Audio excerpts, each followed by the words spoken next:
channel, and today we are going to be talking about In the House of Flies. Wake up! What do you remember? We were in a car accident. There's a phone! Hello? Bad girls don't get water. If you don't give us water, we'll die. So this is a movie that I actually have it on DVD. I actually got this in a old horror block, if you guys remember horror block, and I used to do those unboxings. And yeah, it's just one that's been like sitting on my shelf, and I never really gave much interest into it, to be honest, but I decided I would just go ahead and give it a shot and do a review for it. So this film is about a couple that basically gets kidnapped one night while they're out and about, and are held hostage in a basement for like roughly a month, I would say. They kind of flash up some of the dates here and there to kind of keep you up to date on how long the people have been trapped. And it is set in the 80s. This came out in 2013, so it's not a super old film, but it does kind of predate this very like 80s nostalgia we have right now, which I am a fan of, but I know a lot of people are not huge into it. I personally love 80s films, so I kind of also love the 80s nostalgia thing going on, but that's just me personally. So it's definitely a bit of an indie vibe film. The case for it is definitely really cool. So I did find the case for it interesting. However, the plot, storyline, all of that, not something super new. Definitely something we've seen many times before, you know, with abduction films in general, and a couple abduction type situations. That's definitely not something super new, and these are not really my type of films. I'm sure, as you guys have probably realized by now, I'm definitely more of a slasher person, though I do of course love the Saw franchise, but that is semi-different in my opinion.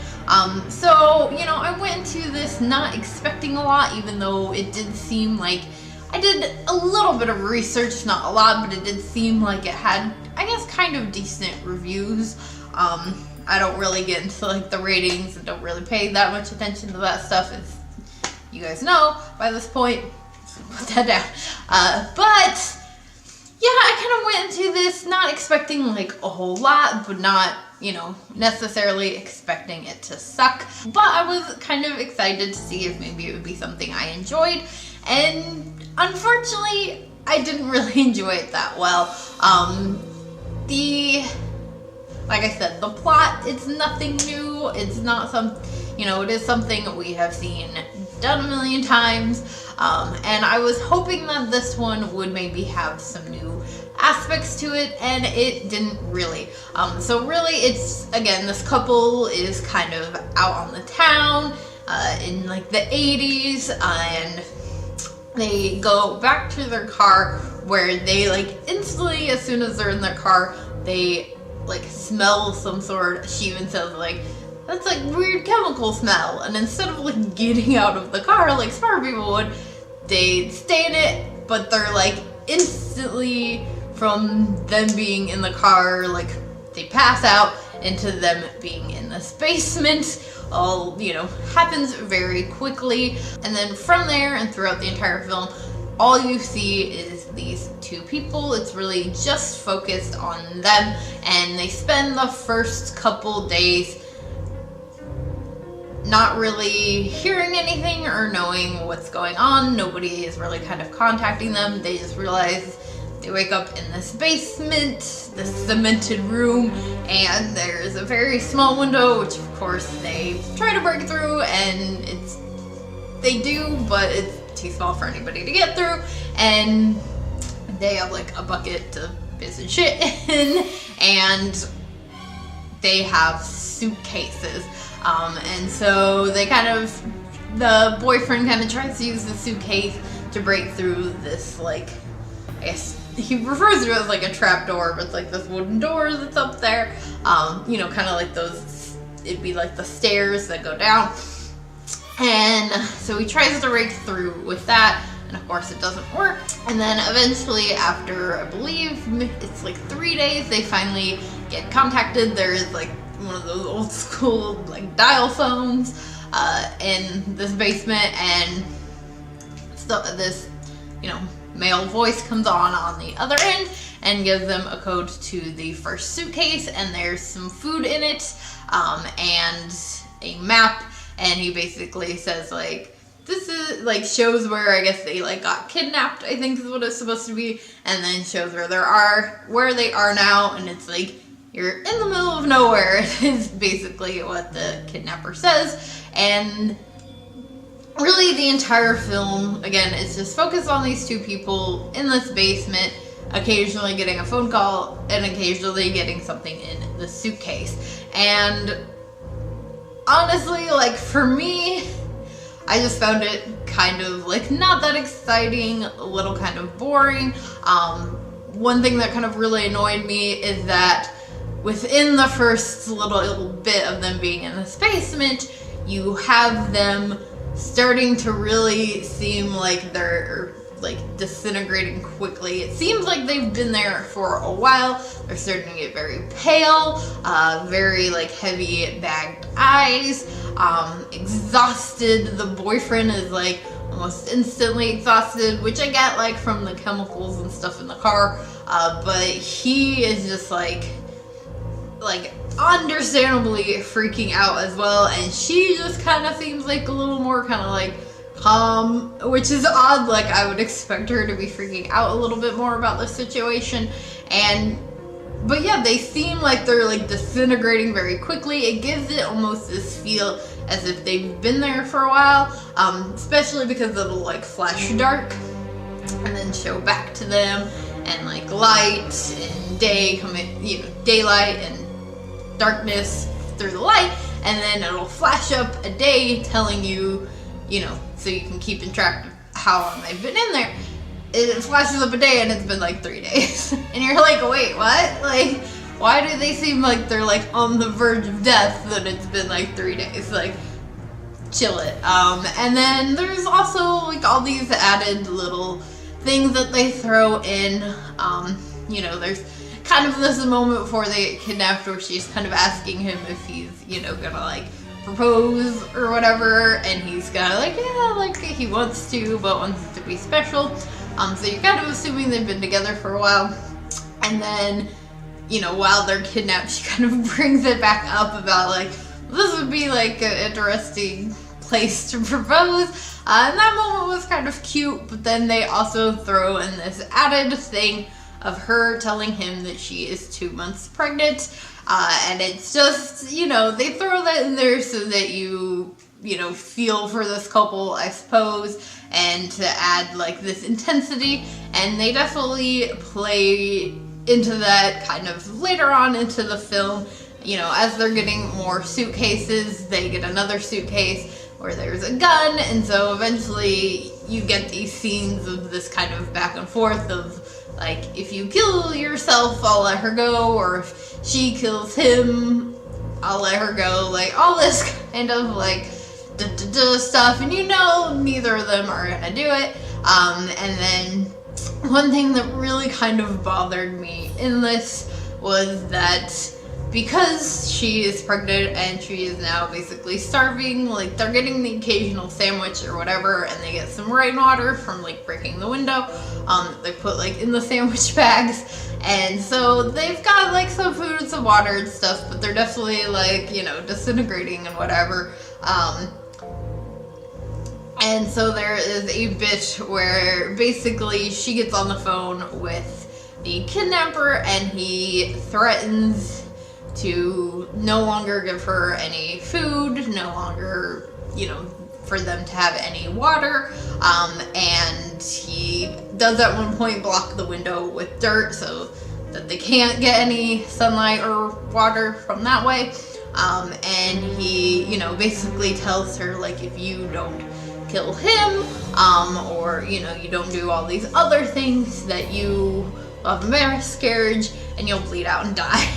And that's not to say that that doesn't happen, but it was a little bit dramatic, you know, not to get too deep into stuff or too, like, some people might think political, but miscarriages do happen quite often, and, you know, 2 months isn't a long time to be pregnant. Most people, you know, don't really even find out until kind of like that point, which obviously, like, she kind of implies that she knew a little bit earlier but was waiting to tell him, and so it's just like that kind of, I guess, I don't know, stereotype's not the right word, but that like, if you have one, like, it's gonna lead to death. And maybe because of the situation they're in, and the lack of food and, you know, care, and post-care, that could happen, and I'm sure that, you know, that can happen,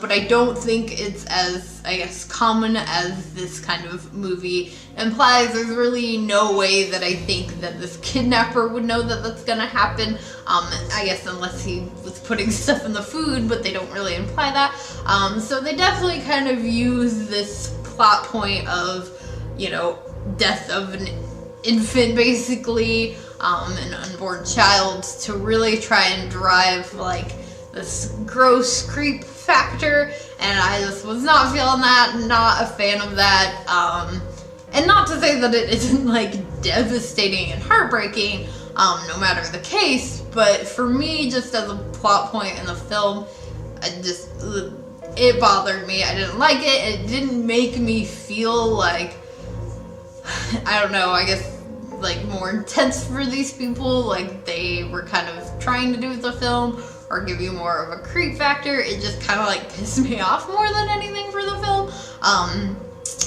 I will say there is a very disgusting scene where they have to eat, like, rats, and they don't really, like, full on show you, like, I guess they kind of show you the shape of the rats, but it's not, like, full on, but there is, like, close-ups of them, like, cutting the meat and them, like, eating it, and it really kind of just is like watching someone eat a chicken wing, which I find disgusting in general, not only just because it's so gross, it's like, but also I'm vegan, and that was just gross, but I feel like that scene in general would have just been disgusting, because you're, like, watching them cut it, and then it's, like, up close on them eating it, and I will say that scene was definitely very, very gross, but for the most part, yeah, it just wasn't anything necessarily horrific, and they really didn't bring anything kind of, I guess, new to the whole kidnapping scenario, so spoiler alert in case at this point you do want to see this, it seems something interesting for you, and you don't want to know how it ends, the rest of this will be a spoiler alert, so, you know, just a warning. But, of course, the couple does eventually get out. They end up starting a fire because they were given matches, because she is told to, like, burn herself at one point in the film. So they do have these matches, and they are able to eventually start this fire, and the little hatch or whatever opens up, and so she shoots him, and they are then able to escape. And one thing that kind of bothered me about that is just this fact that, like, why didn't they think of doing some shit like that before? At one point he does try to kind of break through the wooden latch with the suitcase, which doesn't work, and another thing about the suitcases that bothered me is that at no point do you see that the suitcases are, like, numbered. They're not, like, lined up like they're supposed to be numbered in any sort of way, but somehow they know exactly which suitcase is next, and that part bothered me. Anyway, back to the spoilery bits. So, yeah, so they're trying to, like, break through the latch of the suitcase at one point, and of course it, like, doesn't work, the whole wooden latch, but they are able to use, like, the handle of the gun, I guess, to break through the section of cement that has been paved over, and they eventually, of course, figure out that there's no escape through that latch, and I'm just like, why the fuck did you not think about using that on the fucking wood? Like, I'm sorry, if it worked through the cement, why wouldn't it have worked on the, like, wood fucking stuff? Why didn't they at least try that? Why didn't they at least try to shoot through the wood? Especially in different times, because he does open the latch. It's just, why didn't they think of that before? And I get it that maybe when you're in that situation, like, you're not always gonna think of the best scenarios right away. But when you are coming to the end of, like, I think it's about a month, like I said, that they're in there. At that point, you are, like, with lack of food, lack of water, all the pressure and stress you're under, you are gonna be, like, not at your best game. I feel like that's a scenario they would have thought of earlier on in the film. And they didn't, but all of a sudden they're able to use, like, the brain and put all of that together, and it just, like, bothered me. It didn't make any sense. And then from them escaping, they end up, like, you know, there's the drive-off scene, and then it goes to them being in their house, kind of talking about, like, you know, how the girls more so talking about, like, you know, are we gonna get past this? Like, you know, what's kind of ahead for us? Like, are we gonna be able to push through this and just move on someday? And I wish they kind of wouldn't have done that. I wish they would have just ended it with them, like, driving off. And I know for some people they want, like, a more ending. They want to know what kind of is going on with the couple posts getting out of the area. But I would have been okay with it just, yay, they escaped, instead of the deep, intense conversation bit. And also, they're in their new house, and they're, you know, they have, of course, their own little old school, it's old school to me, but not to them because it's set in the 80s, but little phone, and that's basically like the same style, and it starts to ring, which I don't know if that was just supposed to be like giving them PTSD moment, or if it was just supposed to be like, ooh, that's spooky. I'm not really sure what kind of, I guess, that was meant to imply, but yeah, that kind of bothered me as well. Just wasn't a big fan of the ending, and all in all, wasn't like a huge fan of this film. It's not the worst film to ever be made. It just, again, it didn't really give anything new with this type of film. So yeah, that's my thoughts on it though. If you know, if this does sound like something that you would be interested in, definitely go ahead and still, you know, watch it, even though I spoiled a bunch of stuff. If you have seen this film, let me know what you thought about it in the comments below. Did you also get it from a horror block? Let me know your thoughts, and if you did enjoy this review, please do give it a big old thumbs up. Make sure that you hit that subscribe button for more horror-related content. And before I go, a quick shout out to my Patreons. Thank you guys so much for helping to contribute to the channel. If you want to know the perks of being a Patreon, links are in the description below, along with all of my other social media. And I'll see you guys later with another video. Bye.